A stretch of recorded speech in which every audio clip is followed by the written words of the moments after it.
Hey, what's going on YouTube? Got a different one for the channel today. It's going to be how to submit your cards to PSA for authentication, grading, all that stuff. So the question is, why PSA? Why not CGC or Beckett? You know, Beckett is real tempting with that black label, but PSA is just kind of the gold standard in my opinion. So that's just where I go. They have the most liquidity when you're trying to sell on the market, and it seems like they sell the fastest. So I've been going with them now for a year and a half, and I've had no issues. So nothing but good things to say about them, but without further ado, let's get right into it. Something different for the channel, so if you like this kind of content, give this video a like, leave a comment, let me know that you like it. And if you're into Pokemon card content, subscribe to the channel. So let's get right into it. Came here to PSAcard.com. And then you're going to click submit right up there in the corner, and if you go over here to account, that's where you can log in, become a Collectors Club member. That membership costs $99 a month.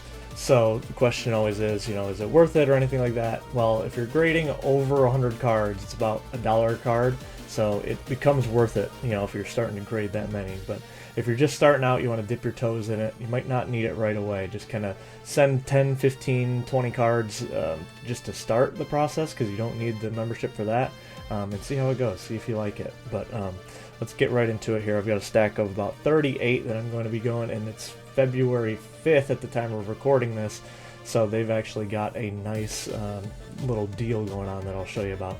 So it, you know, there's a lot going on here, but like I said earlier, if you have the membership, you can sign up or take advantage of this TCG bulk, which is what I normally do, which is $14.99 a card. If you don't have it, you have to send it in the value tier, is probably the one recommended, or value plus, which is for $25 and $40 respectively. The difference is much faster turnaround time. You're looking at 45 days for the $25 and 40 days for the $20. But again, if you have that membership and you're going to be grading a lot throughout the year, you can do this TCG bulk. Their estimated turnaround time 45 business days. It's pretty quick, pretty accurate too, because it's been about 6 weeks per every time I've sent it in. And so that's been great for me. But again, if you're just starting out, you know, take your shot with 10 cards at the value tier and kind of see how it goes. Get your most valuable cards graded, the ones that mean the most to you, so you don't mind paying a little bit extra. See how it goes, see if you like it, and then you can look into getting the bulk or anything like that. So those are the kind of the tiers you're looking at, but I don't mess around with any of these. I'm not big shot enough yet. Maybe someday, but today is not that day. So we start up here, like I said, you click submit and then go to start. Pretty easy process, and they actually, I started this one for the video, we'll delete that one. So it'll show if you've started one and then you haven't finished it, it'll show right here, and it'll show any other recent ones in there that you've started and have submitted. So we're going to click here with new submission. And again, it gives you a lot of options, and it can be, you know, overwhelming at first, but for what we're looking for, we're looking just at trading cards. We're not doing Funko Pops or anything like that, but there's all sorts of things they grade here. Trading cards, and then we just do grading. So they, you know, it defaults to the ones you're going to be wanting to do. So it's, again, pretty self-explanatory and kind of walks you through it really nice. This is, you know, if you had an autograph or anything like that, or you want to reholder it, but for the sake of this video, we are just grading all of these cards. So we'll select trading card, grading, and then select and continue. And then this is what I was talking about. So this is where you select your service level. And right now they've got February, they've got a TCG special for $13.99 item, which is, you know, only saving $1, but 15-day faster turnaround time and $1 cheaper. So I really should be trying to take advantage of this as much as I can. So that's why I'm sending one here at the beginning of February, and I'm hoping to send another one here either mid or late February, just again to take advantage of this. And again, it shows max declared value here, and PSA, we'll go into that a little bit more, you know, when we're submitting. But PSA, if you're watching this, kind of tune out for the next 30 seconds, because what I'm going to say you guys might not agree with. But I've been very aggressive with sending things that might even be over $200 and letting PSA decide if they want to upcharge me or anything like that. You know, I've tried it both ways. When I first started, I was sending everything in 2 submissions. Anything over $200, I was getting graded in a different way, with a different service level, which cost a little bit more up front. But I've only been upcharged 2 times. That was the gray felt hat Pikachus when they were about $450 an item, and I sent them here at the 200 max declared value. Everything else they have declared, and I've had cards right around that $200 to $300 range, and they've just let it slide. So PSA is really good about that, so I'm going to put the onus on them. And again, we'll talk about the downside of that in the next step, but that's kind of my thought on the max declared value. So we'll start here with the February special, $13.99. 30 business day turnaround. So this is actually this is in beta right here, and this is pretty fancy right here. That's pretty cool. And I'm going to put these back. So what PSA likes you to do is put your cards, in order. So what I do is I usually do either newest to oldest, or just try to keep all the sets together, stuff like that. So they're going to grade it in whatever order you send it in. So they're very particular about just basically, you can put them in whatever order, but I try to group everything together and make it as easy on the graders as I can. So what you're going to do here is, if you take a look at this card here, you can see right down there, SVP Scarlet Violet promo, 075 Black Star promo. So these numbers down here in the bottom left hand of your card are what is going to tell you how to grade, or what card you're going to be looking for here. So we'll start with the Pokemon's name, Mimikyu, and then you could even do the set or type in Pokemon. And again, this is going to populate. This is actually very good. They've changed a lot of this so that you can see here what card you're actually looking for. So we'll do SVP for, again, we're going to just basically take this right down here, 075, and see what pops up. And it should pop up. And again, these are so new that they don't have pictures yet, but you know exactly what they're talking about here. So this is from the Pokemon Center Elite Trainer box, Paladin Fates, but this one is not Pokemon Center stamped. So I have 2 of these, and I probably shouldn't have started with a complicated card like this, but this one has the Pokemon Center stamped, as you can see down there, and these 2 do not. So we'll choose. Yeah, so because it does not have the stamp, we will just choose this normal Paldean Fates Elite Trainer box right here. And then I've got 2 quantity and declared value total. So what this does, again, I mentioned this a little bit in the last one, but you're going to be typing the declared value of what you expect the card to be valued at after the grade. So if I'm sending both of these, I pre-grade a little bit, so I expect both of these to come back at a 10. So what I'll do is say I give these a value at $50 and a 10. And there's 2 of them, so I'll be taking $100 declared value total. So again, their declared value is technically $200 per item. So I have a Charizard in here, and we'll kind of go over that a little bit later if I think that might be over $200. But for this, we expect these to be $50 each, nothing special. So we'll start with that. Quantity 2, got the card here, $100 total for these 2. So we click save, and it pops them down right in here. And again, if they're a little bit older, they would have pictures, and you'll see that in here, which is really nice. But all in all, this beta is really nice. So we'll do the same thing here, Mimikyu, and this is going to be the same, 075. And that's the number. I usually start with the number first, Pokemon name and number, because that populates and gets rid of. 9 times out of 10, you're going to find what you're looking for. And so this is the Pokemon Center Elite Trainer Box ones. And again, 2, and then declared value will say 75 each in a 10. Again, I just assume all of these are 10s. I do a lot of pre-grading here, and so that's kind of how I do that. Here's the Pikachu, and again, I'm not going to go through this whole stack with you guys one by one, but I'll go through the first couple and kind of make some comments here. But this Pikachu, so we'll do Pikachu, Paldean Fates, and then what's the number? Again, take a look down here. It's going to be 131. And it should pop right up here. Nope, it does not. Oh, because it's looking for Paldean Wooper and all that. Oh, and I spelled Pikachu wrong. So that'll help. So there we go. 131 Pikachu Shiny Rare. So it shows, again, right down there is your number. And then that star indicates that it's a Shiny Rare. So click that, quantity 1, declared value. I don't know what this is worth in a 10, so we'll put 10 right here. But then, let's do here this Venusaur EX. And what's its number? Take a look down here. 198. and that should pull us up here. So this is one where it's a little bit different because you're going to be looking at Spanish, French. You need to make sure that you're getting the English version, which again is going to say EN down there for English. So you pull that up right there. One, and again, I don't know what this declared value is. We'll say 150, and then put it in.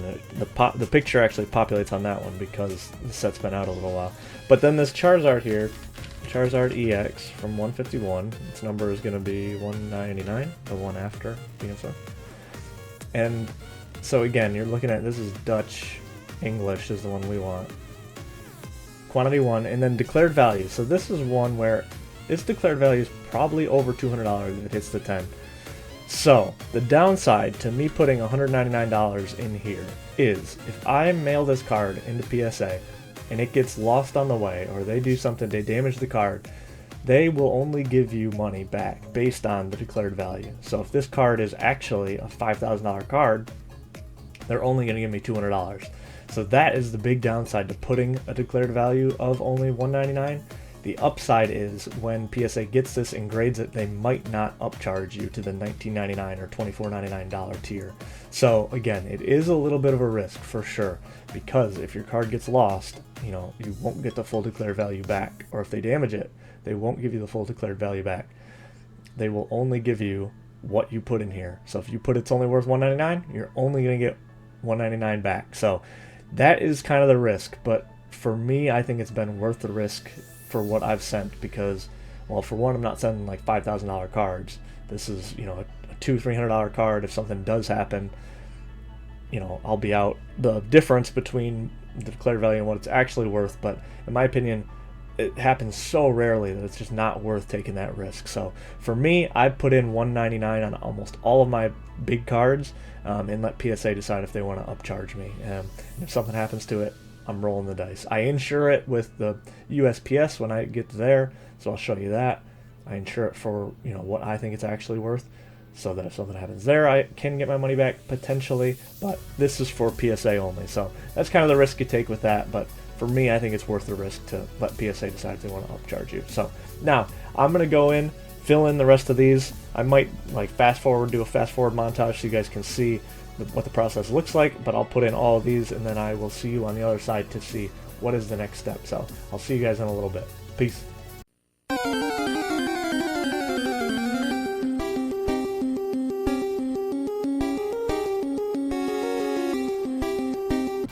Alright, so that's all of them, and as you can see, sometimes I had to kind of finagle it, and I don't know if it's because it's in beta or what, but if you just, you know, keep adding search terms, mainly if you know what set it's from, like adding Pokemon Go in there, it'll make things a little bit easier. And then so it shows here 38 items totaling $531. So again, even with the special, this adds up real quick, and that doesn't even include shipping, which is insured back to you, and we've got to pay to get it there. And when it comes back, it's usually about 40 to 45 bucks to get it back. So we'll add that on, and then to get it there, it's usually another, you know, 20 or 30. So this stuff adds up. So again, only do this if you're either flipping some of these cards or really have meaningful cards here. Like, you know, if you pulled these and they meant a lot to you, you want to keep them safe, absolutely go ahead and send those in. But don't be sending in things you really don't care about or anything like that, because it adds up quick and gets expensive. So because it says we have 38 here, I just double check. You know, you should go through and double check each one of these, and I will off camera, but really for now I'm just going to count these. So 1, 2, 3, 4, 5, 6, 7, 8, 9, 10, 11, 12, 13, 14, 15, 16, 17, 18, 19, 20, 21, 22, 23, 24, 25, 26, 27, 28, 29, 30, 31, 32, 33, 34, 35, 36, 37, and 38. So looks like all the cards are here and accounted for. So again, either off camera or, you know, after this video, I'll go through and double check to make sure they all match. But for the most part, as long as I know I've sent enough cards the person at PSA will, verify everything, and you get another double chance to double check it all once it gets to PSA. So for now, we're going to click proceed to checkout and see if I can dox myself. We wait for this to load, and then once it pops up, it gives us a little bit more options here. I'll be blocking out all that stuff, but for me, I pick always ship items back to me.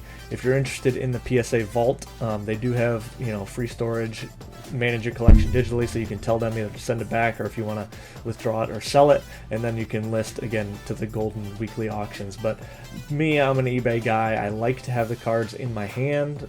Maybe once I get bigger, could save on some fees and shipping by shipping directly to, or letting PSA ship it directly from their vault. But for me, I just ship everything back to me. And then as I mentioned here, insured shipping, it's gone up even more. So it's now looking at $52 for this whole submission, which is almost $2 a card at this point.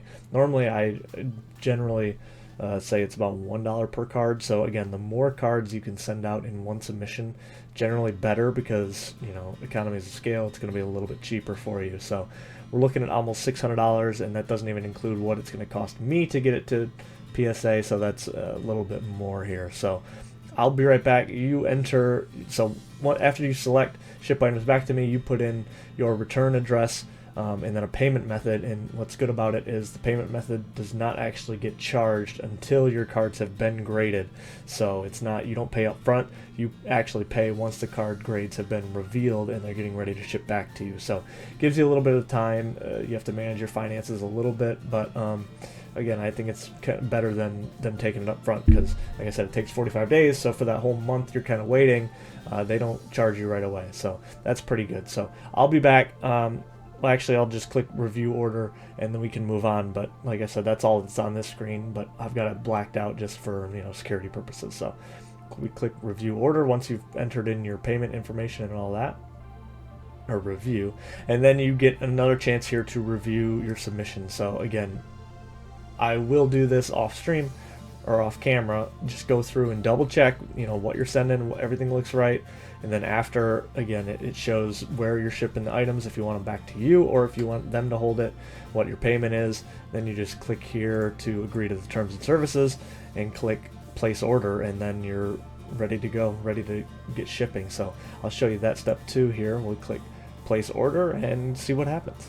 So now the form has been officially submitted, so then you just come down here and follow the instructions, and they do a very good job of instructing you of what to do here as well. But we'll kind of go through it again here so you can follow along, but we'll go over everything that they do as well. So I'll take you through these steps one by one. You can read this once you get here. Again, I don't want to dox myself or anything like that with any of the information here, so I will read off what it says once I get it printed. So now that we're at this step, we're going to print out our submission forms, because there are some you need to include in the box and then some we keep here. I think you give 2 forms to PSA and then you keep 1 for your own purpose. And then you get a little submission label down here in step 5, submission ID label. Make sure you print that out as well and stick it to the side of the box. Again, I'll go over that as well, but make sure you just print everything from here. So we'll start off here with the submission ID label, and then we will print the submission forms as well and get all those. So I'm gonna go ahead and print those out on my end, and then I will let you guys know when I've got those. So I'll see you in a little bit. Alright, now for those of you who are following along at home and are good at following directions, you should now have one of these little barcode sheets of paper that only have this little barcode on it. We're going to stick that to the back of the envelope. You should have 2 PSA copy forms and then 1 form that you're going to keep yourself. This first form goes in the box with your PSA cards, and this, we need to write something on it. Right here they ask how many orders you have in the package. So for us, we're only doing 1. Sometimes you can send more than 1 order. Like I said, if you're sending more at a higher tier, you can combine all those into 1 package, and then that's where you kind of write that. And then total number of collectibles, we're going to have 38, as we mentioned earlier. So you want to write that on the top. That is something that you have to do up front, and then all the rest, this is just, again, for their records, so they know exactly what cards they have and to keep them accountable. This is Form 1. So what they do with Form 1 is they take it, keep it, use it, and then they send it back to you. And then Form 2 is the same exact form, but they keep it on their end for their records. So again, you want to write, we have 1 order in here. If you had 2, 3, 4, whatever, you put that in there. And the total number of collectibles, we had 38. So again, this form just lays out exactly what we put in the last one, which is what your card is, what the declared value is. And then the third form is just going to be a customer copy. That's for you to keep. So if your cards get lost in the mail or at PSA or whatever, you've got a copy of what you sent, what the declared value is, so that you can use that to kind of figure out your claim and all that stuff. So again, this form is usually valid for 1 month. You have to send in your cards. Before that, if you don't, you'll just have to send in a new one. So those are the forms we need. Now we're going to go over here. These are the instructions. And what I do is I just follow these instructions to the T. PSA lays it out very well, but again, if you're a visual learner like I was, you can use, a visual aid to kind of make sure you're doing the right thing. You can read it all you want, but if you don't know what some of these are, it's easier to just see it. So again, arrange is the first step, and that is this step right here, which is what I kind of do up front with my cards that I know I'm going to be graded. And they mention safely and securely in a protective pouch, semi-rigid plastic pouches like Card Saver 1. So that's what I'm using here, Card Savers. And you'll see it here. I'll leave a link in the description of the exact brands that I buy, but these are the Card Saver ones. They're cardboard gold, and I just get them right from Amazon or eBay. I do Amazon typically. I know you can get them cheaper if you go straight to cardboard gold. Sometimes they've got Black Friday deals or something like that, but these are the ones I use. And before I put them in that, I put them in these card sleeves right here. These are called penny sleeves, and it's because they cost a penny. You can buy these 1,000 packs for $10 or something like that. So it comes out to a penny per, which isn't bad if you're, talking about grading all these cards, because you don't get these back. I mean, these are an expense that you need to keep in your consideration for, am I profiting off of this? If you're looking for profit, and if you're just looking to keep them safe, it's just kind of a cost of doing business. Again, a PSA slab is going to keep your card a lot safer than just being in a semi-rigid. So for me, it's worth the cost. So you put it in the card sleeve first, and then you slide it into the, so we'll actually do it here with this one. So we'll show you what we've got here. So we've got this card, and this is the raw card right here, nothing on it, no sleeve or anything like that. I put it in the penny sleeve. As I mentioned, I just take this with my fingers and kind of move it until it gets loose, creates an opening up there, and then you just slide the card right in there, and then it's in that sleeve. And you don't want the perfect fit sleeves or anything like that, because PSA wants them easy to get in and out of. So these ones, they move around a little bit more, but then the Card Saver is where it stays secure in shipping and all that stuff. And again, with this, you're going to want to open it up with your fingers like that, create a little hole, and again, go in sideways, so that's just easier to get it into, and then you just hold it open with your index finger here, and then slide it down with your other hand. And again, it doesn't have to be perfectly straight, it just has to be secure, so it's not going to be moving around at all in shipping or transit or anything like that. So once you've got it secured, that's, like I said, I do that up front with the cards I know I'm going to grade, but that's how they want them arranged. And then it says here, this step right here, do not place label, stickers, or writing on the outside of each card saver. Some people put a little pull tab on the back of these. For me, it says right there, do not place labels, stickers, or writing. So I do not place anything on it. They've never mentioned it to me. They always take them and process them quickly and fairly and all that stuff, and never give me any issues. So I do not put any sort of pull tab or anything like that. It's easy enough for PSA to get in there, so not an issue with that. This says, important, put the collectibles in the order they appear in the submission form. Failing to do so will result in a 5% service charge in your order and longer processing time. So again, that's where it becomes important to always keep these in order. That's why I kind of separate them out the way I do, so even if they fall out of order, I can know where I put them to keep them in order, because like I said, they want to know what cards you sent, and the way they do that is by verifying it against your sheet. So if they have to look through here, well, here's the Charizard, now the Charizard's listed up front, they don't like that. It takes longer. So make it as easy on PSA graders as you can, because they're the ones giving your cards a grade, and it's pretty subjective sometimes. So make it as easy on them as you can. So we'll move on to the next step once they're arranged, and arranged pretty much you do before you're even getting ready to send to PSA. So that one's really easy. Packages where it gets a little bit more difficult, and I'll go over that right here. So protect your items so they don't get damaged in transit. We suggest placing all of your items in proper order between 2 large pieces of cardboard and securing the bundle with rubber bands. So I do exactly that. So I'm going to move this stuff right here so that we have some room. And then what I have here are just 2 basic pieces of cardboard. These are just, you know, basic cardboard. You can buy these off Amazon, I believe, but what I do is I just get a recycling box, measure out, you know, a card saver 1 so that it's going to set on there, and you want it to set so that the sides aren't touching. I'll show you that at the end, but so that you can wrap the rubber bands around so that it's not like folding or pinching onto your card at all. You don't want it really touching the card saver, and again, I'll show you here, but if you cut them right, you know, all you need is 1 template cut, and then you can cut out as many other pieces as you need. So I use my old Amazon boxes, stuff like that, Pokemon Center boxes, and then just do that as a sort of a free way to have that. So we'll start with that. And again, what I used to do is I used to take them in stacks of 10, and again, you can do this, but I've come to find out it's kind of unnecessary as I've done this. So you could put like a stack of 10 in here, sandwich it up, and then I've got my rubber bands here.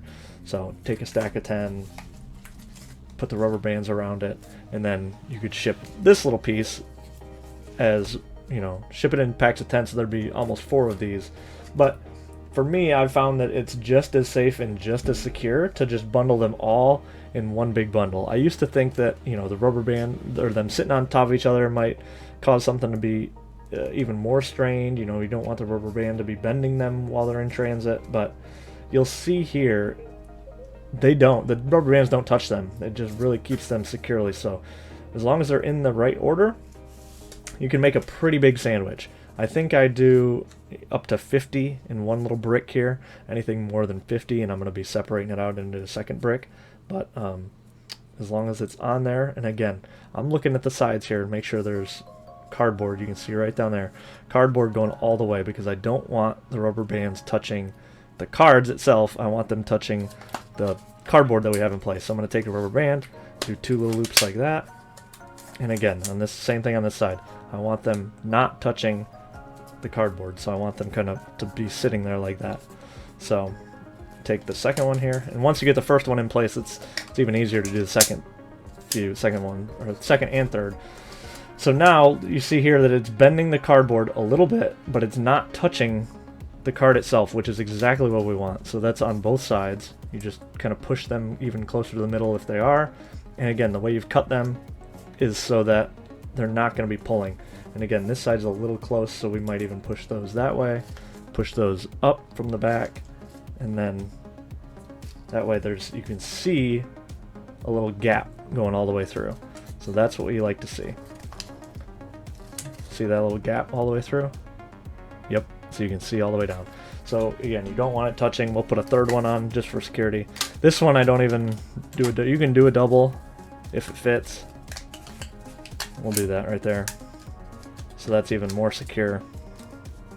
And again, you just don't want them to be moving around in transit. So once you've got this, your bundle, again, this is very secure, not going anywhere. So that's what you're looking for. You got a big brick of all your cards, and once they open it up, they'll show it, or they'll know what way is facing up, so they won't need to.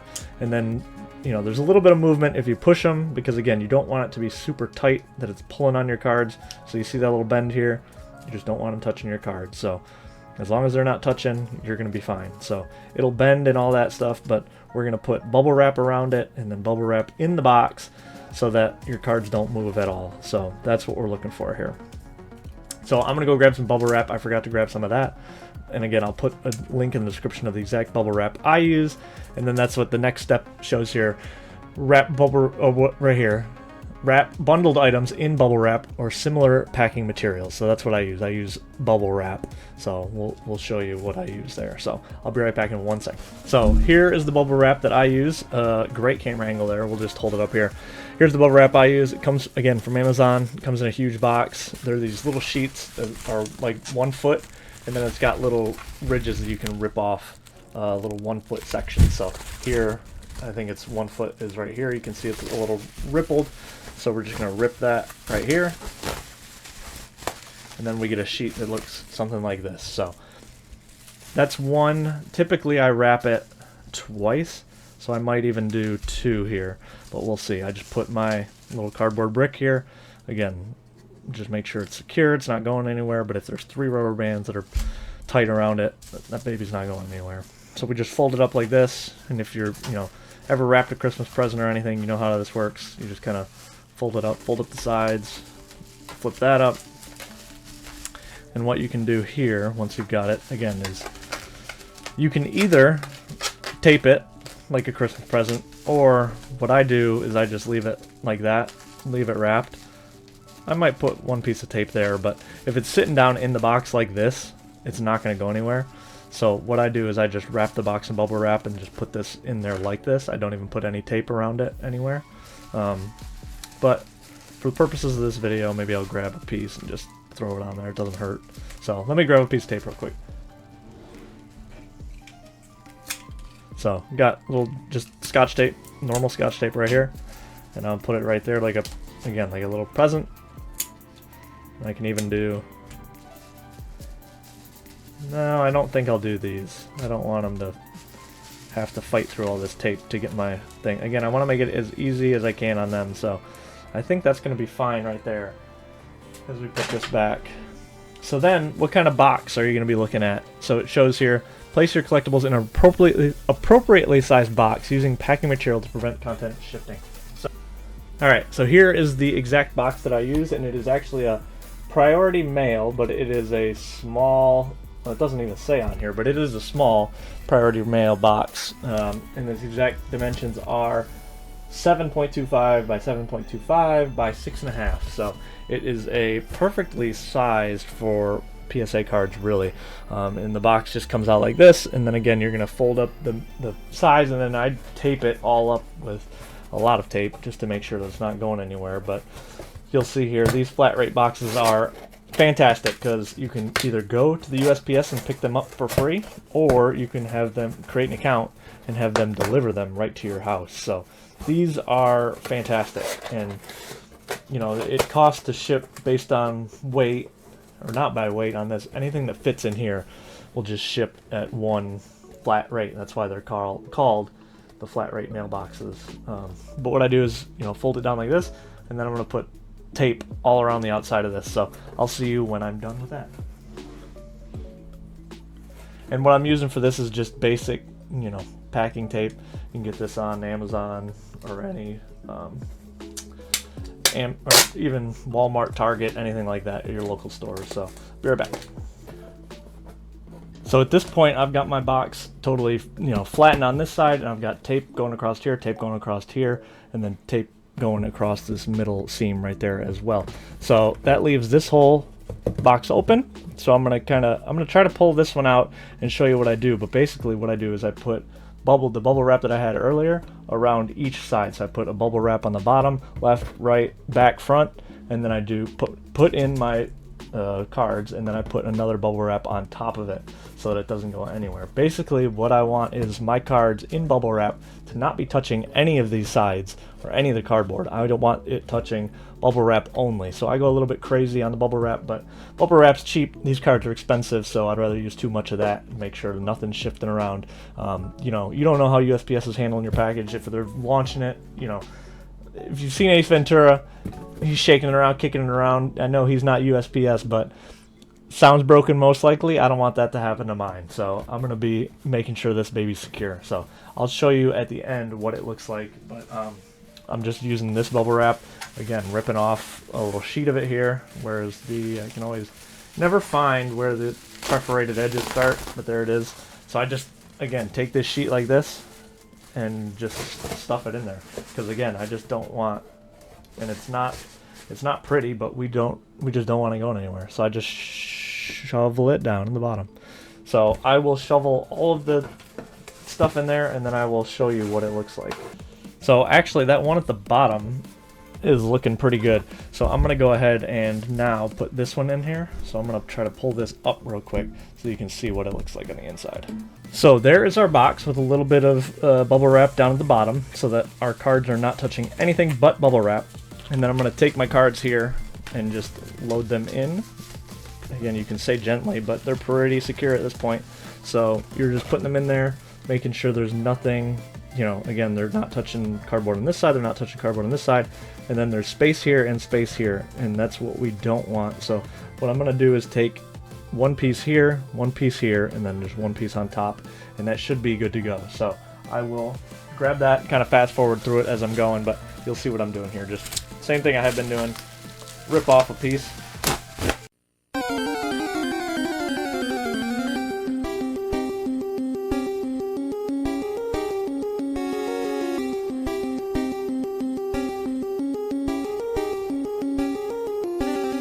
Following along here with PSA, wrap bundles item bubble wraps, place your collectibles in an appropriate size box. So that's this one. On page 1 of the submission forms, type or write the total number of orders and the total number of items in the package. That's what we did previously before we started this. Include 2 PSA copies of the submission form, including the item list and payment instructions. So those were those 2 forms we saw earlier. I'm going to package those 2 forms with the numbers up top. And again, I don't want to dox myself, so I'm doing that off camera here. And then the customer copy, if you have that, that can stay with you. So I'll fold those up real quick and put them just right on top here. And I'm going to give it 2 folds. Like that. And then just set that right on there. And again, I'm going to be closing up this box and taping it once we're there. The next thing it says is agree to any of the terms and conditions. We already did that. Print, we already did that as well. And that's just, again, you kind of need to do that before you put the include 2 PSA copies, so you need to do that. So once they're in there, then you have your submission ID label, and that you just tape onto this box anywhere. I usually put it like right there on the side under priority mail, on the side with nothing, just so that it's on there. And again, I'll show you when it's all done, but once it's there, you know, you've got this all together. What I'm gonna do is I'm gonna tape this up, and then we'll have an empty box, and then I'll show you where to go next to print out the final form that we need, which is this right here, shipping. Now you can either ship through USPS or FedEx. I always choose USPS just because I've already got their box, and that was free, so I'm going to use them since they provided me the free box. And I have a pretty good relationship with my local with my local USPS because I've got a PO box there. They see me all the time, so I'll go drop this off with them in person and check my PO box, and then it's going from my PO box to their PO box. It's all kept in-house essentially at USPS, so it gets there a little bit faster. It doesn't have to make that final destination trip out for delivery. They just put it right in the PO box, so it goes pretty quick usually and pretty smooth, very accurate. I guess PO box to PO box is supposed to be one of the most accurate ways to do it, and if I'm dropping it off in person, I know for sure that it got picked up and is in process right away. So I choose to do USPS. So let me get this box taped up, shut, and then I'll go take you to the USPS website, show you that process real quick, and then we'll be all set and ready to ship off for all of our 10s. And then there the box is all secured. Again, I put one big piece of tape across here, and then I do 2 on the sides that are potentially open, so that nothing can get in there. These sides are, you know, sealed, so there's nothing there. But here it is. It's pretty secure. Give it a little shake test, and you don't hear anything. So that's a good sign. It means your stuff is not moving. So again, if you put enough packing material in there, your stuff's going to be safe. And then again, as long as the rubber bands aren't in there pinching the items, again, you're not going to get bends or creases or anything like that. So again, I'm going to use USPS. I've already got an account there. and that's easiest for me. So come over here to the USPS website, and you can sign in if you would like. Like I said, I would suggest making an account there, so I'll be right back after I sign in. All right, so once you've signed in, you've got all your information here. You can actually set it up pretty easy to where you have your address saved, and then if you've done this before, you'll have to type in their address the first time, which is listed here, the CU Receiving, PO Box 6180, Newport Beach, California.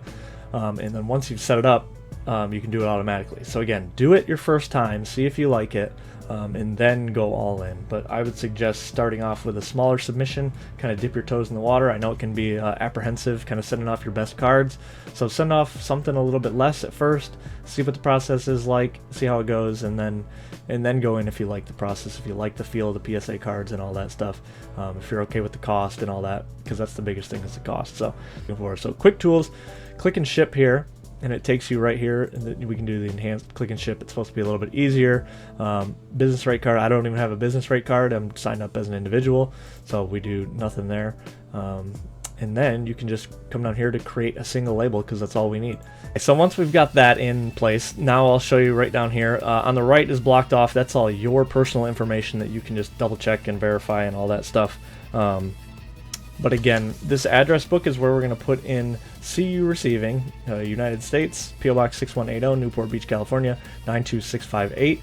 And that comes from this PSA submission form. Again, it shows you right here. If you're shipping USPS, that's where you're sending it. Does the parcel contain potentially hazardous material? No, it's just Pokemon cards. Service type, package type. Today we're shipping it out. I'm going to drop it off right to USPS. You can either do that, or you can schedule a pickup and they can come to your house and pick it up. We're going to use USPS flat rate packaging as shown here. This is obviously a flat rate box, and it shows up here priority mail. So priority mail, small flat rate box. We can just verify the sizes, but there's no other small flat rate boxes. So that's what we're going to use. And it says 2-day delivery, which is fantastic. You can get this out Wednesday and it'll get there before the weekend. So PSA can grab it. $9 for just the box to ship it with no insurance. So honestly, really not that bad. Considering all you're sending. So here you type in some content details. Pokemon cards, this was the weight of the whole thing. I had a scale here, but it shows here, you know, we're looking at 1 pound 2 ounces. So 1 pound 2 ounces. Item value, this is where it gets a little bit really up to you.